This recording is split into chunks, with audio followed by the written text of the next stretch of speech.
स्थूल परिभाषा अहिंसा की कि अपने शरीर से और अपनी वाणी से और अपने मन से किसी को दुख न देना। स्वामी सच्चिदानन्द विशुद्धदेव महाराज महान सन्यासी व्यक्तित्व हुनुहुन्थ्यो। उहाँ भारतको काश्मीरमा जन्मिएर नेपालमा बस्नुभयो र संसार प्रसिद्ध पनि हुनुभयो। उहाँ चरित्र निर्माण महाअभियानका प्रसिद्ध गुरु हुनुहुन्थ्यो। उहाँ गुरु मात्रै नभइकन सद्गुरु पनि हुनुहुन्थ्यो। उहाँका दिव्य विचार उहाँकै स्वरमा सुनेर लाभ लियौं। साथै प्रस्तुत च्यानललाई लाइक, सब्स्क्राइब र बेल गर्न नभुल्नुहोला। यसो गर्नु भएमा आउँदो भिडियो तपाईहरूले क्रमैले सुन्न पाउनुहुनेछ। सुनौ उहाँको दिव्य ज्ञानमय प्रवचनको अंश उहाँकै स्वरमा। धन्यवाद। जय गुरुदेव।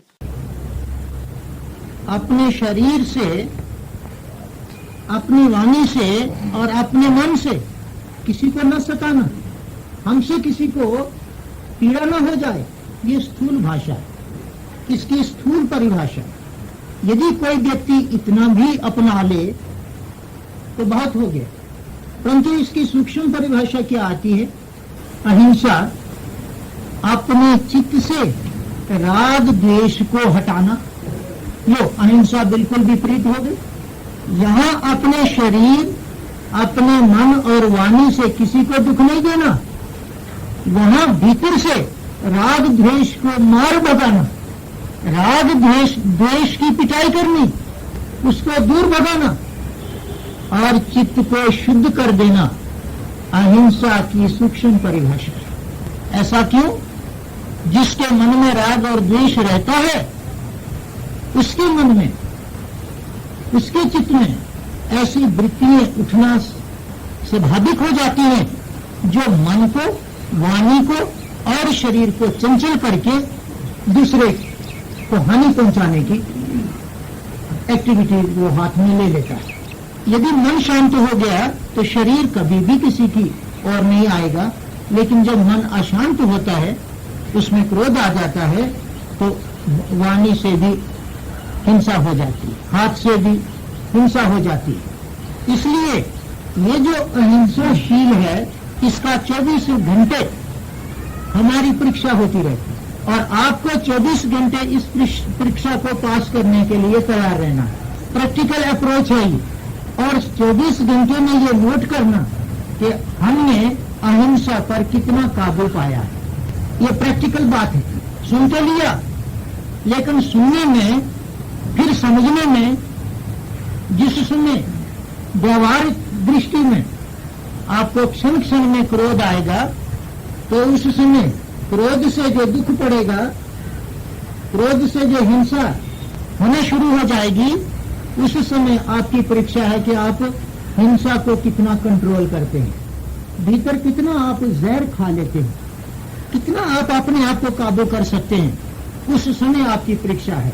और जिस समय आप क्रोध को रोक करके हिंसा नहीं कर रहे हैं, दूसरे की सहन कर रहे हैं, तो समझना अब स्वामी जी हमको ठीक प्रवचन कर रहा है। इस समय प्रवचन ठीक नहीं हो रहा। इस समय आप स्वयं कर रहे हैं उसका अभ्यास, तो समझना अब ठीक है, अब हमारा आचरण बन रहा है, अब हम प्रैक्टिकल बात जो है वो ले रहे हैं।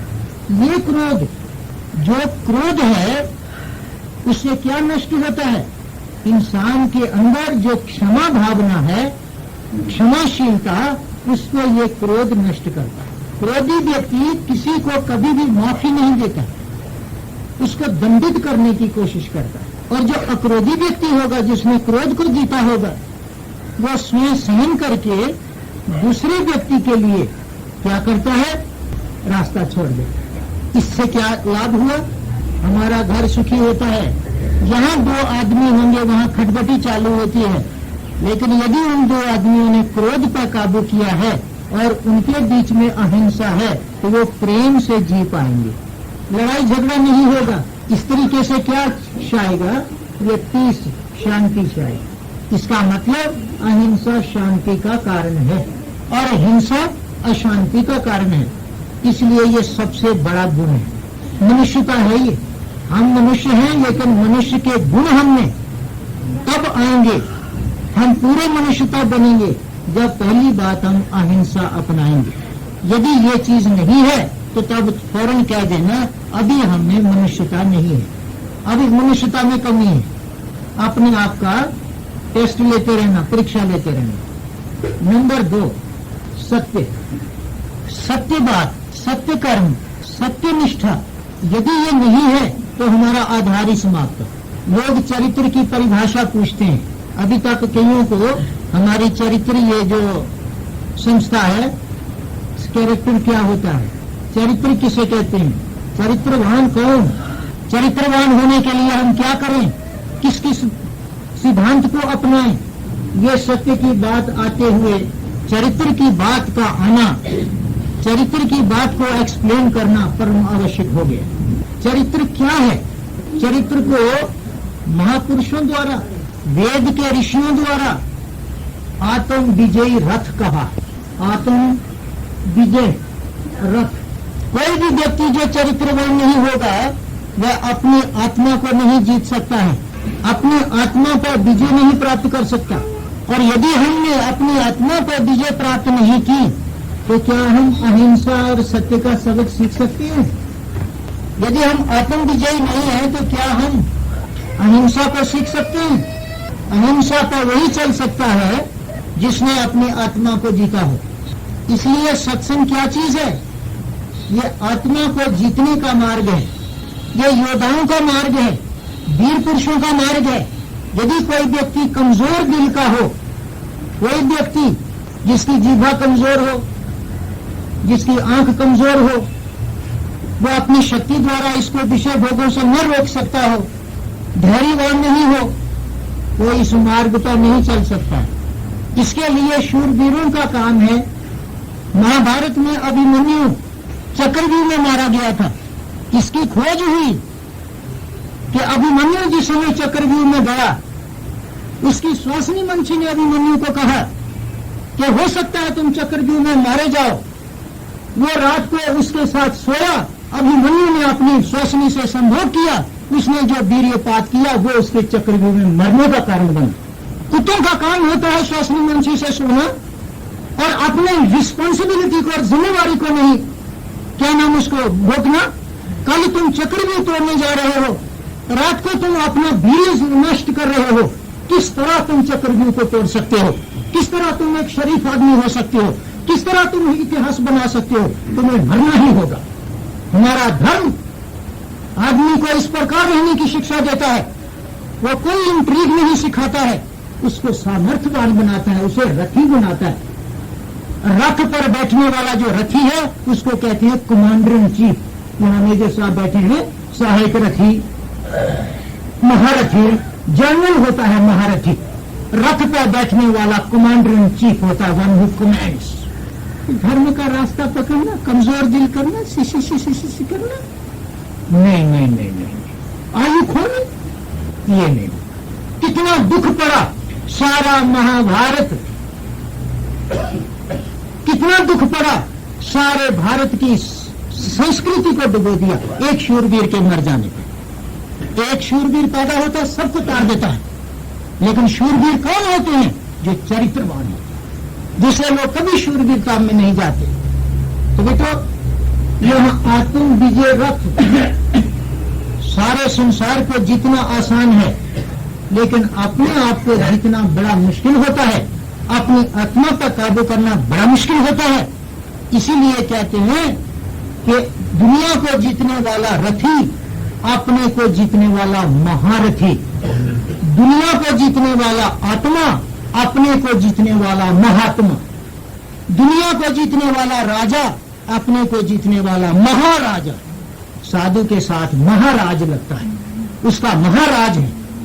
वो इतनी छोटी मोटी इंट्रीग्स से नहीं जाता। राजा भी इस बात को जानता है कि वह चरित्र में कमजोर है, वो लोभी है, मुंह में फंसने वाला है, उसका विस्तार बड़ा है। Uneasy lies the head that wears the crown. एक शांति का राजकुमार है, एक ब्रह्म की गोद में बैठा हुआ है। वह व्यक्ति कैसा व्यक्ति होगा? इसलिए विद्वान लोग इस बात को अच्छी तरह से जानते हैं। यही है विद्या, और इसी विद्या को अंगीकार करना होता है, चरितार्थ करना होता है। आत्म विजय रथ, रथी बनना, ये रथ क्या है? ये आत्म विजय रथ क्या है? आत्मा कैसे जीतनी? पहले तो मैं आपको ये समझा लूं कि राम ने आत्मा कैसे जीती थी। राम के पास कौन सा आत्म विजय रथ था? महावीर के पास कौन सा आत्म विजय रथ था? हनुमान के पास कौन सा आत्म विजय रथ था? भगवान बुद्ध के पास कौन सा आत्म विजय रथ था? कृष्ण के पास कौन सा आत्म विजय रथ था? आप देखते हैं अर्जुन है और कृष्ण है और रथ चल रहा है घोड़े का। उसका क्या अर्थ है? कैसा है? किस रथ पर कृष्ण बैठता है? कौन से रथ पे अर्जुन बैठता है? वो घोड़े क्या है? वो उसका क्या अर्थ है? इतनी मान्यता क्यों दे दी है? गीता को आप पढ़िए, गीता में बाकी सब चीज टुक टुक ठीक लिखी हुई है, लेकिन लड़ाई का कारण क्या था गीता में नहीं लिखा हुआ है। लड़ाई क्यों लड़ी गई? सिर्फ ये लिखा हुआ है कि कुरुक्षेत्र में सेना खड़ी है। ये कुरुक्षेत्र में सेना क्यों खड़ी है? ये मैंने साइंटिफिक स्टडी ऑफ गीता में समझाया था कि ये भीतर के जो सद प्रवृत्तियां और दुष्प्रवृत्तियां हैं, यही युद्ध का कारण है। कुरुक्षेत्र भीतर है हमारे। जब आप ये बात समझ जाएंगे इस रथ की कि ये कृष्ण का रथ, क्योंकि गीता जो है वो अध्यात्म विद्या है, ये कौन कौन सा रथ है, तो आप लोग अपने लिए भी समझ जाओगे कि हमें इस रथ पर बैठना है। जिस रथ पर राम बैठा, जिस रथ पर कृष्ण बैठा और कृष्ण हुआ, जिस रथ पर राम बैठ करके युद्ध करता है और वह राम हुआ, वह रथ क्या है? किस तरह आत्मा जीतनी? यह है आज का महान प्रसंग आ गया इस शीलता के बीच में, ताकि हम शक्ति और व्यापकता के धनी हो सकें और हम अच्छे मानव बन सकें। आत्म विजय रथ के लिए जब रथ बनाना हो तो आपको पहिए चाहिए ना। रथ का पहला पहिया धर्म। धर्म के 3 लक्षण होते हैं। पहला अहिंसा, संयम और तप, इंद्रिय निग्रह, तप, ये 3 लक्षण है धर्म के। जिस व्यक्ति के पास ये 3 बातें हैं वो धर्मी है, और जिसके पास ये 3 बातें नहीं है वो ढोंगी है। उसको कहते हैं चोर। चोर चोर, इसे वो गया वो गया वो गया, और उसके पीछे यमदूत ऐसे लगते हैं जैसे पुलिस वाले चोर के पीछे लगते हैं। धर्म के 3 लक्षण, अहिंसा, संयम और तप। और ये पहला पहिया तैयार, रथ का पहला पहिया तैयार। अहिंसा हमारे पास है, संयम हमारे पास है, तप हमारे पास है, पहला पहिया। उसके बाद दूसरा पहिया, रथ का दूसरा पहिया, मनुष्य का शौर्य। शौर्य शौर्य क्या होता है? बलिदान करना और त्याग करना, वैराग्य। शौर्य, शौर्य मीन्स त्याग, वैराग्य, बलिदान। जब मनुष्य पैदा हुआ तो ब्रह्मा ने मनुष्य को क्या कहा? I fostered you out of sacrifice. मैंने तुझे कुर्बानी से पैदा किया है। You also fostered sacrifice upon others. Brahma का उपदेश है मनुष्य को कि मैंने तुझे कुर्बानी से पैदा किया है और तुम कुर्बानी से जियो और दूसरों के लिए तुम भी कुर्बानी करो। जब मैंने कुर्बानी करके तुम्हें पैदा किया, तुमने भी दूसरे के लिए कुर्बानी करनी है। ये जीने क्या सिद्धांत है? ईश्वरीय सिद्धांत है, ईश्वर की भाषा है। ये परमात्मा ने क्या कहा मनुष्य को कि मैंने तुम्हें बलिदान से पैदा किया है और तुमको भी अब दूसरों के लिए बलिदान करना होगा और इस तरीके से जीना होगा। ये आज्ञा है। अब कितने लोग ये आज्ञा मानते हैं? कितने लोग इस आज्ञा को जानते हैं कि क्या आज्ञा हमको हुई है, क्या हमने करना है? ये आज अच्छी तरह से सुन लो कि भगवान ने हमें क्या कहा। ये शौर्य है। शौर्यता का मतलब, शौर्य का मतलब यश भी होता है, शौर्यत भी होती है और शूरवीरता होती है। शूरवीर कौन? जो इंद्रियों को जीतता है, संयम रखता है, लालच में नहीं आता, वो शूरवीर होता है। याद रखो, दुनिया को जीतने वाला वीर और अपनी इंद्रियों को जीतने वाला महावीर। हनुमान का क्या नाम है? महावीर। राम का क्या नाम है? ना वीर, ना धीर, ना गंभीर, कुछ भी नहीं। राम का कोई चालीसा ही नहीं है, हनुमान का चालीसा पढ़ते हैं लोग। महावीर, जैन धर्म का गुरु, 24वां तीर्थकर महावीर, उनका नाम ही महावीर। क्यों महावीर? इसलिए उनके पास शौर्य है। याद रखो, धर्म और शौर्य। जिस व्यक्ति के पास त्याग, वैराग्य और बलिदान है, और वो त्याग, वैराग्य और बलिदान से प्रेरणा लेता हुआ अपने आप पे कंट्रोल करता है, उसके जीवन का दूसरा पहिया, उसके रथ का दूसरा पहिया तैयार हो गया। जब दूसरा पहिया भी तैयार हो गया तो अब क्या करना? लो, ये बॉडी बन गई अब रथ की, यहां तो लठी लगानी पड़ेगी। लो, बग्गी तैयार। अब इस रथ के ऊपर झंडे होते हैं, शूरवीरों के रथ के ऊपर झंडे लहराते हैं। सिंह दरबार में देखिए, अब ऊपर झंडा लहराते हैं। कोई मिनिस्टर की कार जाती है, आगे उसके झंडा होता है। तो आपके रथ का झंडा कौन सा है? आपके रथ का झंडा, पहला झंडा सत्य, और यहाँ पर दूसरा झंडा जिसकी व्याख्या हो रही है शीलता। शीलता, सेकंड फ्लैग। जिसके पास सत्य और शील है उसकी गाड़ी जाती है, झंडे आया मिनिस्टर, मिनिस्टर 13 लाख खाया, ये इससे मरना अच्छा। ऐसी बानी सुननी, इसे मरना अच्छा। पर मरना भी कैसे? जहर भी प्योर नहीं है। अभी शास्त्री जी कह रहे थे मिलावटी जहर खाया तो चले, आदमी ने मरा, उसमें मिलावट की।